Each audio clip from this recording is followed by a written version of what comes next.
Cruisers 16, clear Shucks Main to eastbound. This past weekend, the railfan community was abuzz with excitement once again for another famous historic steam locomotive moving through the area. Those of us in central Pennsylvania are privileged with front row seats every time one moves to or from the Strasburg Railroad.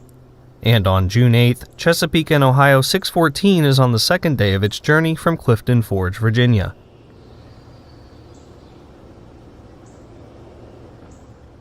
This is the final leg from Norfolk Southern's Enola Yard, down the Port Road branch and over the Columbia Secondary to Lancaster. From there, a new crew will hop on, taking it the rest of the way over Amtrak to Lehman Place for interchange with the Strasburg Railroad. Despite being a slow trip limited to 25 miles per hour, the lack of stops on the way has progressed this ferry move at a quick pace through Virginia and Maryland, and is not something of the likes which we've seen since Norfolk and Western 611 was moved on these very rails a few years ago.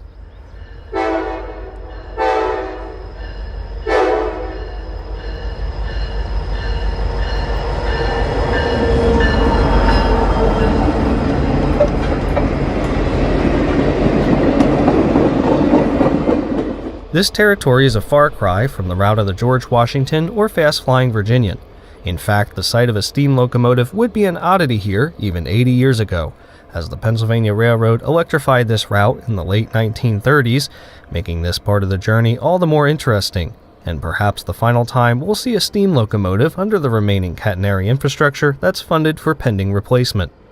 Norfolk Southern, milepost 44.4, track 2, no defects. Repeat, no defects.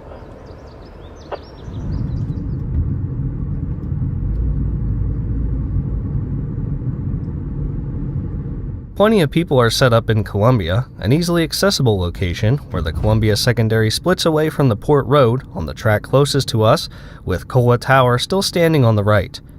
I figured dozens of people would be set up here, but it seemed like a light chase crowd for a Sunday afternoon, possibly kept away by the incoming bands of rain.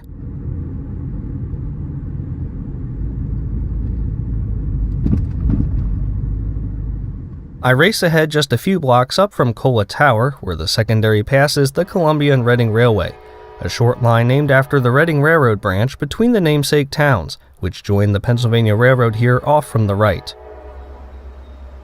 I couldn't tell you when the last live steam trips were through here, probably one of the Strasburg doubleheaders sometime in the mid-1980s with 7002 and 1223.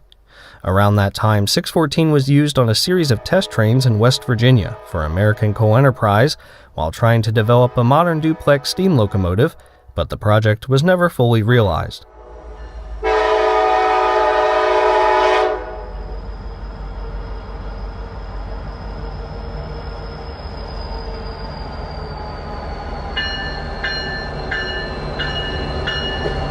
Chesapeake and Ohio referred to their J3A Class 484s as Greenbriers after the luxury resort along the main line in White Sulphur Springs.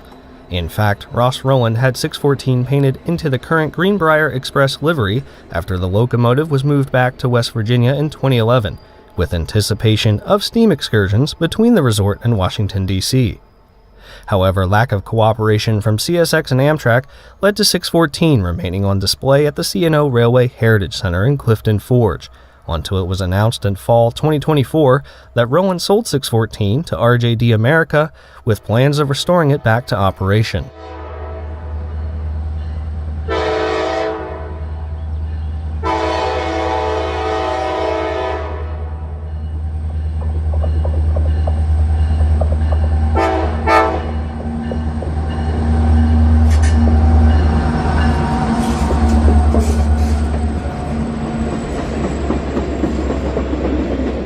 The 068 crew flies through Mountville, just a few miles out from Dillerville Yard, where the weekend H26 crew will take over for the mere 12-mile journey east on the Amtrak Keystone Corridor. An hour later, the rain caught up to us at Amtrak's Holland Interlocking, where the New Holland Secondary splits off from the main and is served by Norfolk Southern local trains. Amtrak 42, the eastbound Pennsylvanian from Pittsburgh to New York Penn, is right on time today out of Lancaster, running just ahead of H26.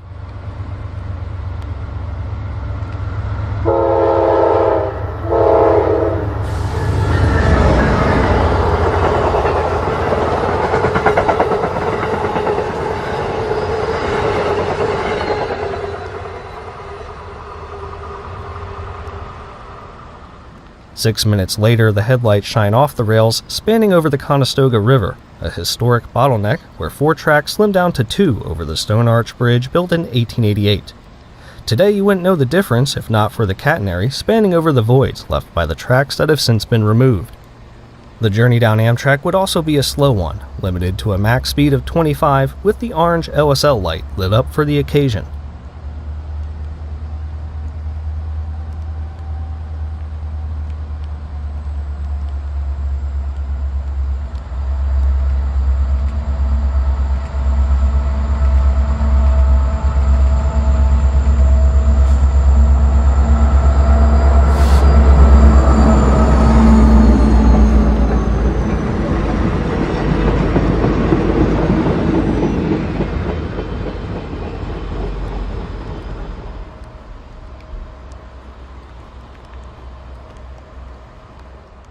I was hoping for a meet with Amtrak 43, but they were running a few minutes behind and round into view a couple minutes after H26 moves out of sight. Instead of barraging through at track speed, 43 slows down for the approach medium at Holland, line to cross over at Conestoga due to the ongoing work at Lancaster Station.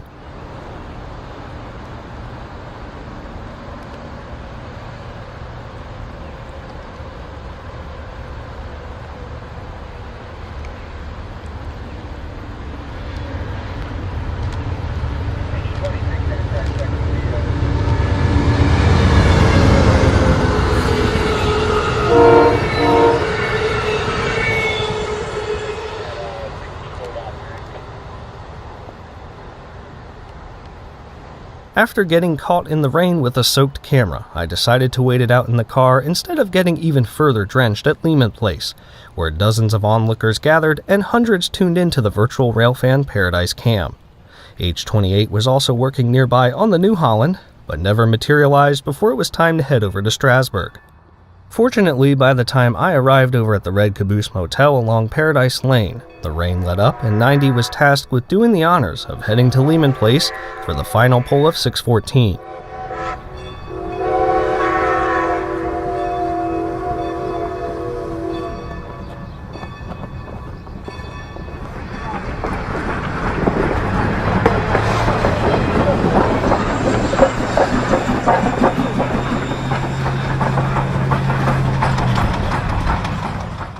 Returned to service earlier this year after quick work performed on the 1472 service day inspection.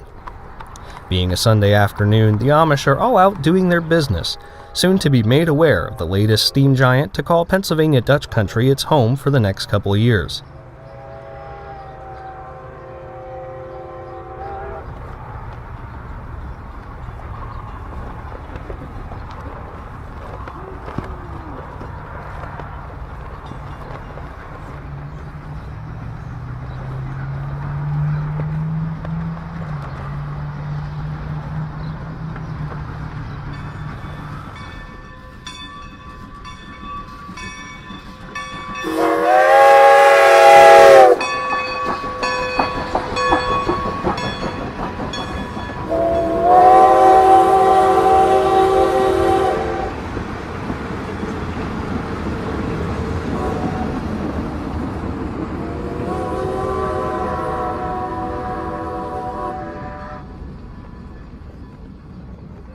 It's been almost 30 years since 614 pulled the trips over New Jersey Transit out of Hoboken, and it remains to be heard when and where the 484 may run again.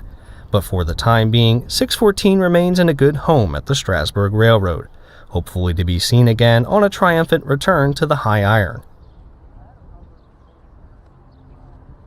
I hope you enjoyed this brief look at Chesapeake and Ohio 614 being transported through the Pennsylvania countryside, and are just as excited as I am for the announcement from RJD America. Until then, I appreciate you all for liking and subscribing to my videos. So as always, thanks for watching.